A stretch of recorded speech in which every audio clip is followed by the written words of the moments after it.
Hi, excited to be here.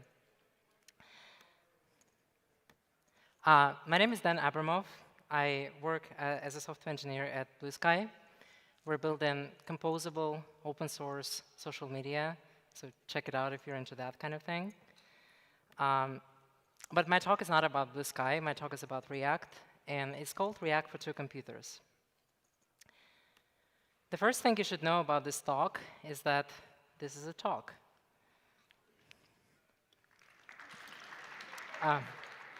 Sure.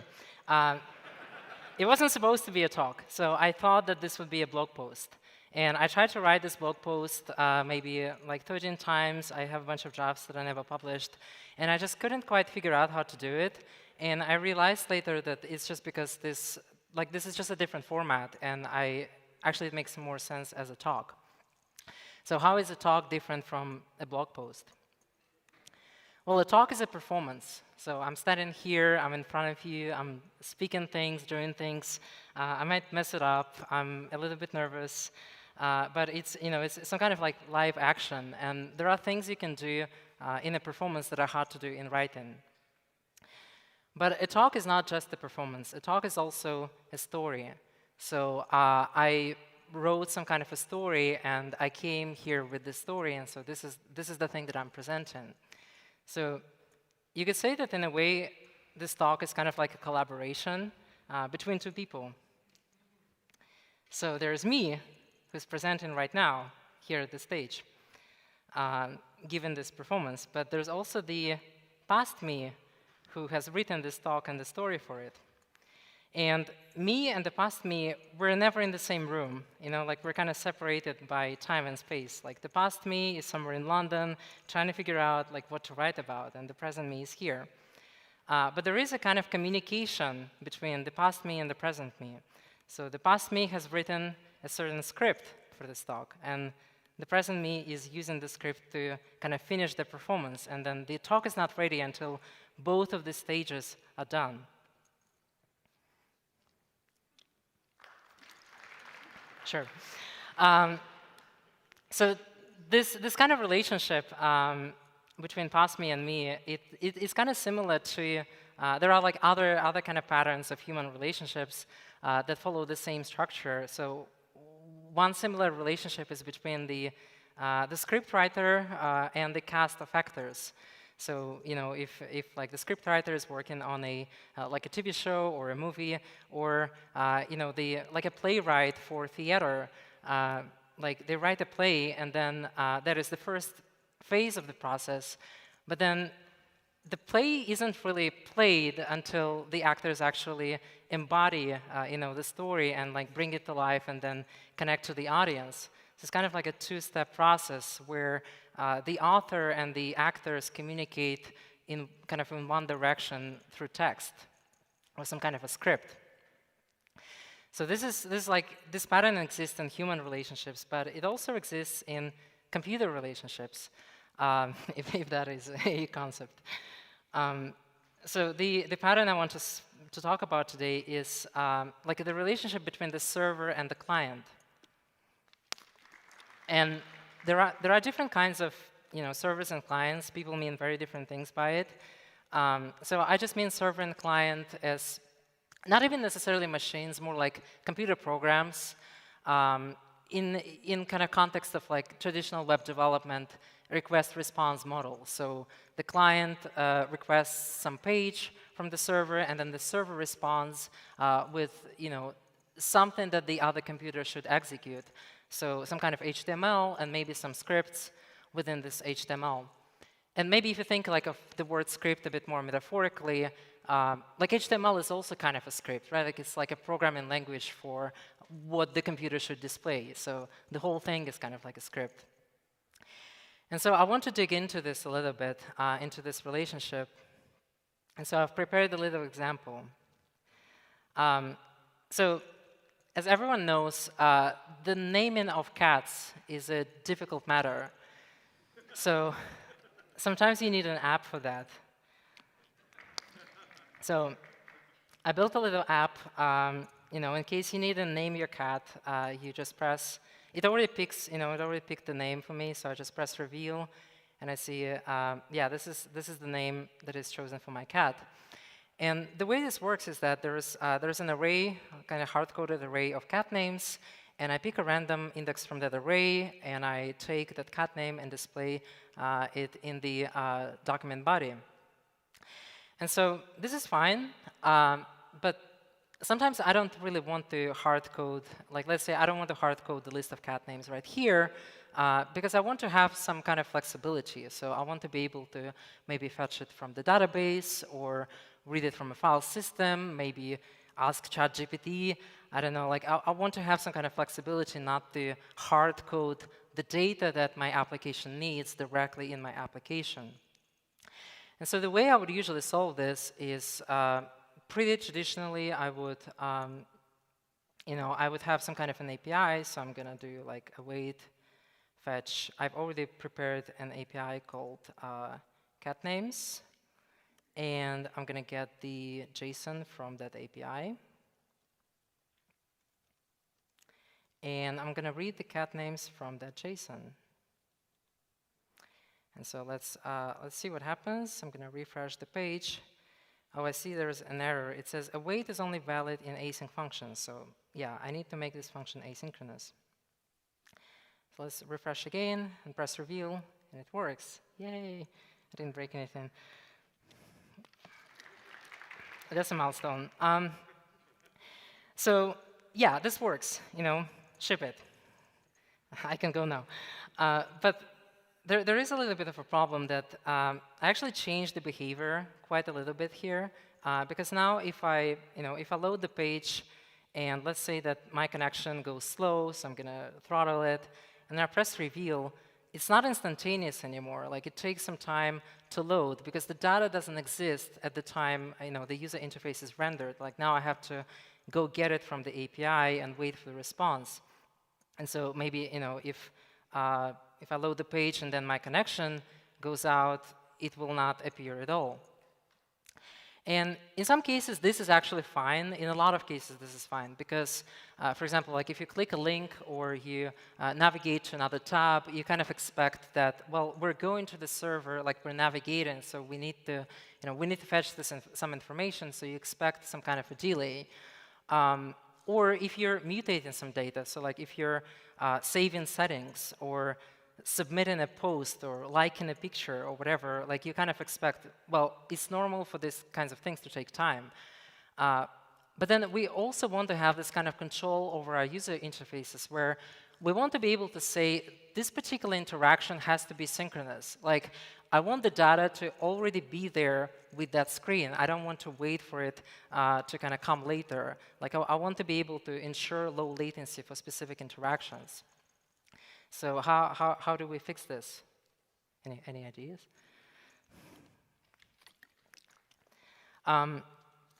So it's kind of like not obvious how to approach this problem if you look from the client-centric perspective, because well, this is all I got, right? I have this fetch call, have to await it.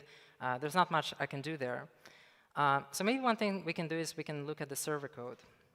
So this is my server. You can see there is an NPI endpoint that I created that reads from a file. This is my list of cat names, and just returns the JSON. But if I keep scrolling down, there's something interesting here. So there is a script tag here that says, here's the client code for this page, which points to this code.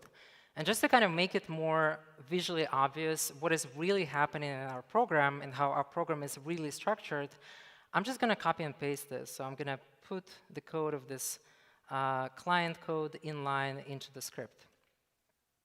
So that's not necessarily like the best way to write production code, and there are more kind of efficient ways to do this.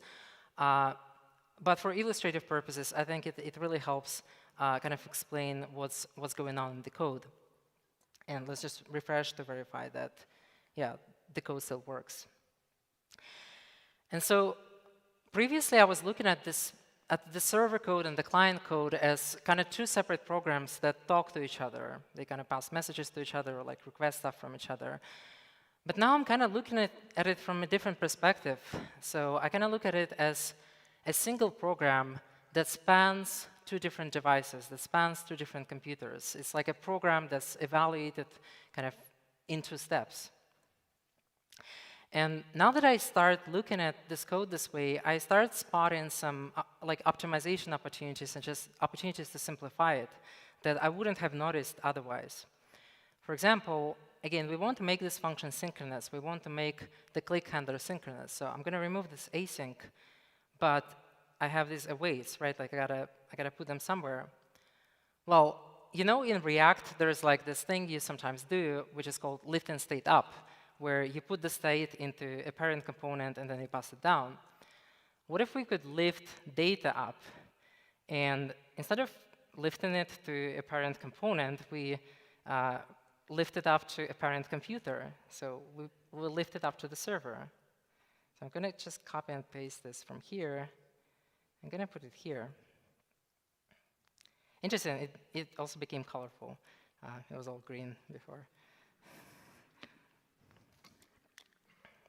This, you know, this like green font just like reminds me of the, you know, the Matrix movie, where you can just like see, like when you're inside, you think this is the real world, but actually, like no, like this is the real world. You're on the server.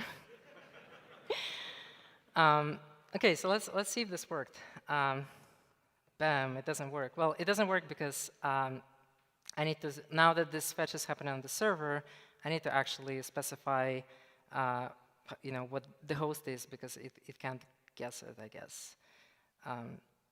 And so if I press reveal again, it doesn't work because it says reference error, JSON is not defined.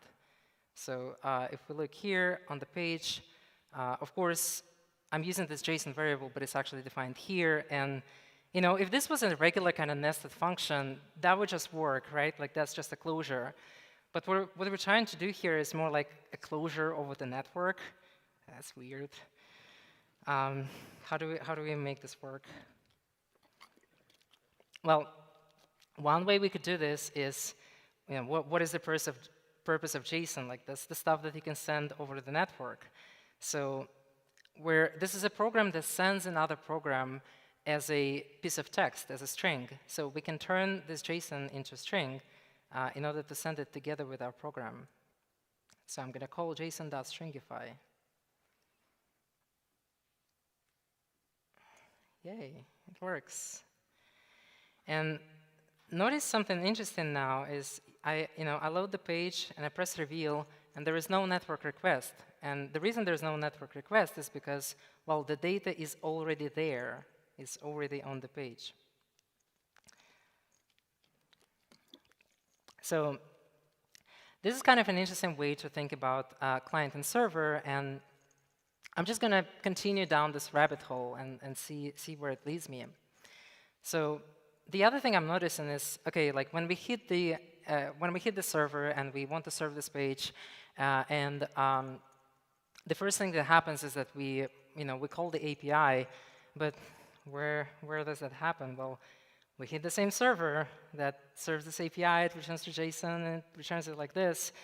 And I'm like, do I really need an API for this? Like maybe in some cases, but probably not in this case, because I only have one usage. So I'm just going to paste this code here, and I'm going to delete this API handler. Let's verify that it still works.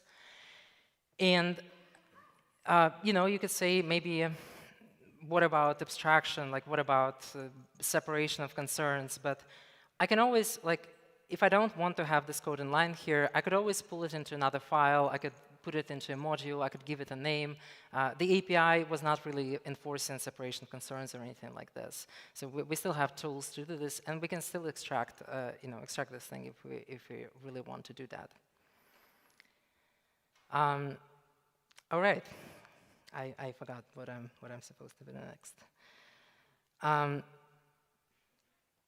All right. So there's another thing we'll notice if we look at the response. So what's happening right now is that the list of cat names is inlined in JSON, but it's actually pretty long. But now that we have like a whole picture of what's really happening, including both the server and the client side, we also kind of see the relationship between like how the data flows from the API into the component, like into the client code and how it's being used there. So I noticed that the cat names from here flows here, and then I select a random one from them. And I really only need one of them, so it doesn't make sense to send all of them. So maybe I'll just take these lines, and I'll actually move them up, and I'll extract them. I'll put them here. So this is something I can do ahead of time on this computer, and I can pass the cat name instead through JSON. And so now if I refresh the page, and I press reveal, it still works. But if I look at the data inlined on the page, it is only data for this one single thing. And so I want to kind of like take, I've done a bunch of changes to this file. I kind of turned it inside out a little bit. And so I want to take a look at the result. Like, what is the shape of this thing? And you could say it's pretty messy. Like, I think like that's one possible reaction is, oh, this looks like some code I wrote in like 2003 with like PHP and interpolating strings and just like passing things, kind of like a mad scientist. But if you're kind of functionally brained, like maybe you'll think of this as, oh, this is kind of like partial application of the network. There's this concept of applying a function in like several steps. And this is kind of like this, except that there's also like a network step in between, which is kind of interesting. But I think the main way I kind of look at this is that we've removed all the boundaries that are inessential to the problem. We've removed all the boundaries that we can remove, and the boundaries we're left with are just dictated by the laws of physics. So this code executes first, like it has to execute on this computer, and then it emits this code that will have to be sent to another computer, and it will execute later. And then we can pass some data together with this code. So that is really the fundamental shape of the problem. No matter like which library you're using, which approach you're using, it's going to kind of look like this, like when you strip it down.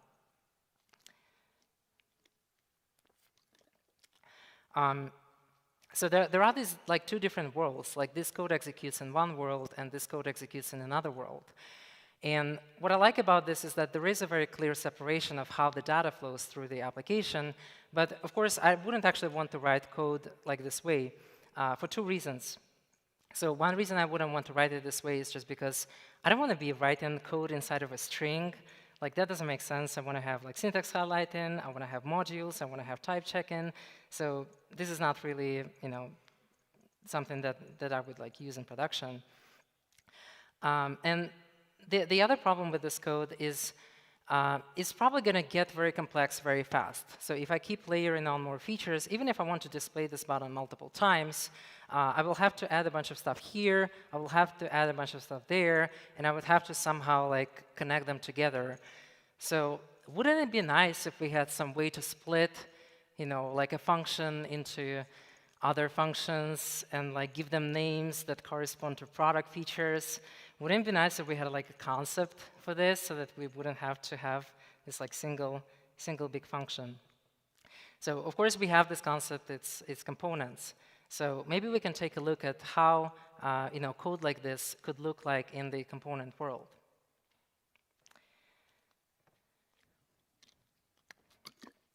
So we're just going to pluck some pieces out of it and see how it shapes up.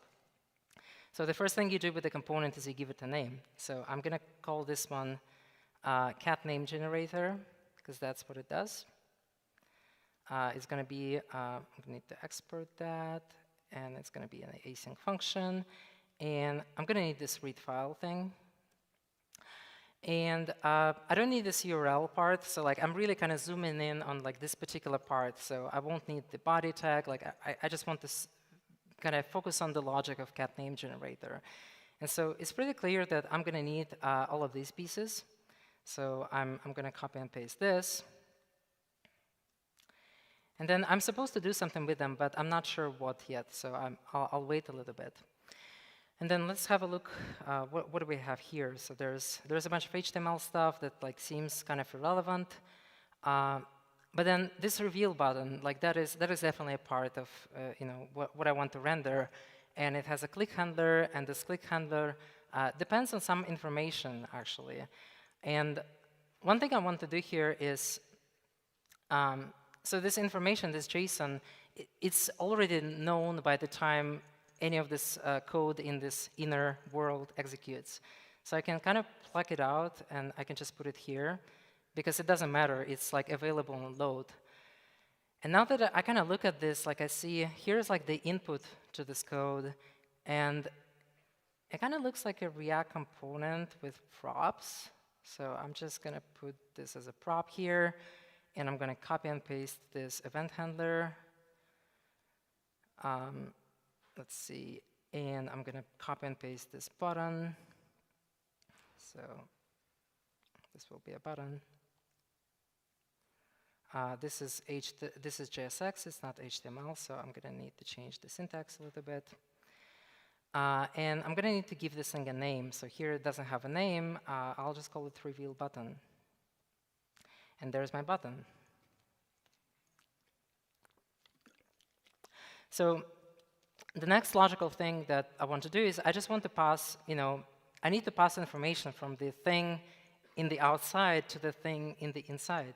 So I think it's natural to kind of think of this as, well, I just want to render a reveal button with cat name. So is that all, or did we forget something?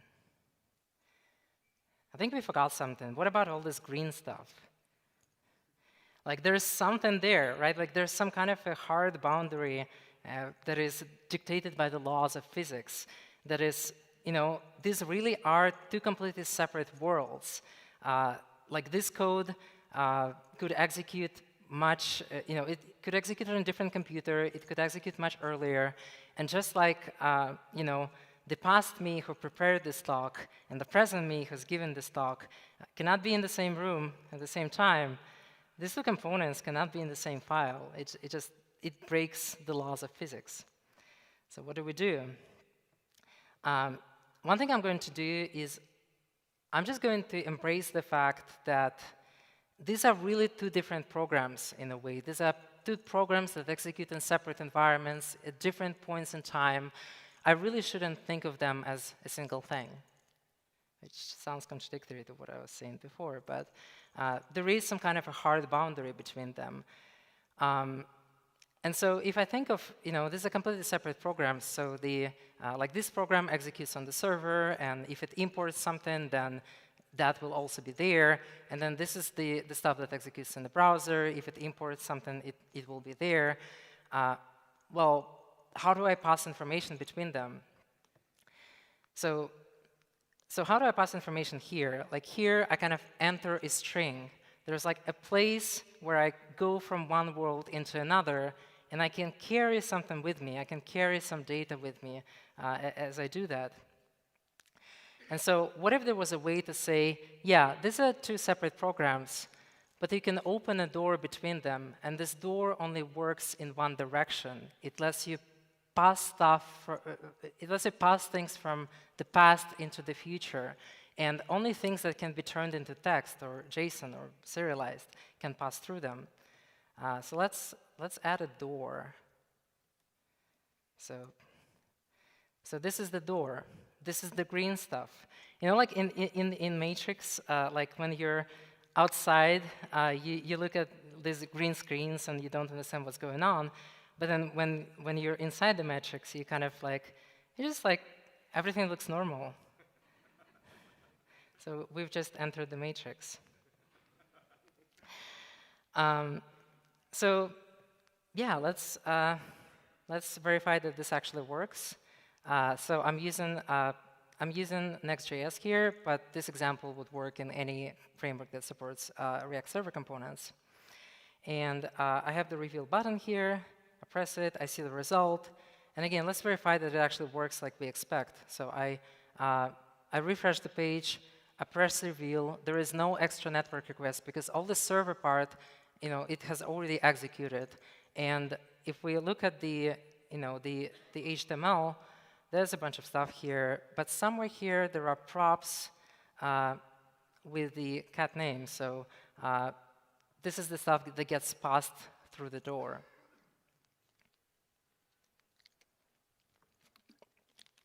And so why would we want to do this? Well, one reason is that now that we think in components, we can do all the things that we can do with components. So we can nest them, we can render multiple of them, and each of those components can have these kind of points of handoff where we can pass information from one environment into another. So I'm not going to show that, but there will be plenty of talks today that kind of focus on these ideas, so do check them out. And I really want to just go back here for a moment and kind of just like recap what's going on. So we're used to thinking about the client and the server as two separate programs, but we can also think of like rendering a web page or rendering a UI as a single program that's split between two computers.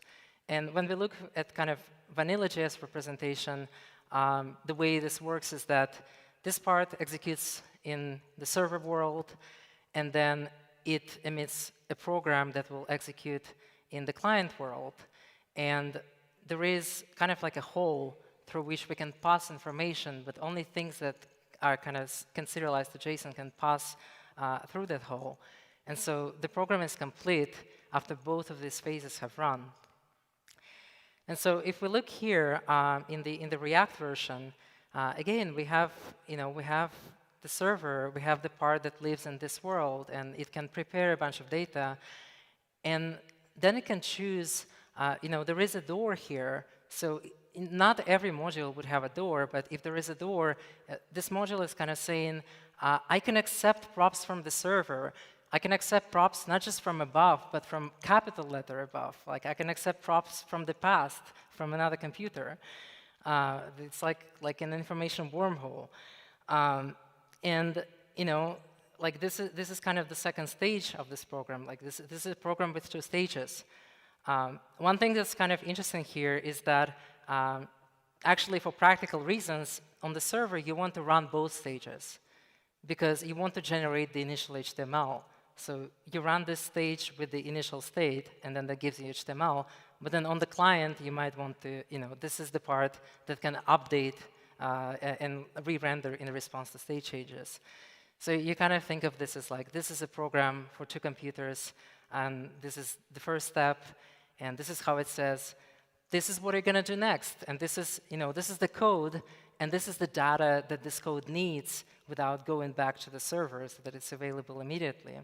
And this is really the door through which it passes, the door that allows to pass this kind of information.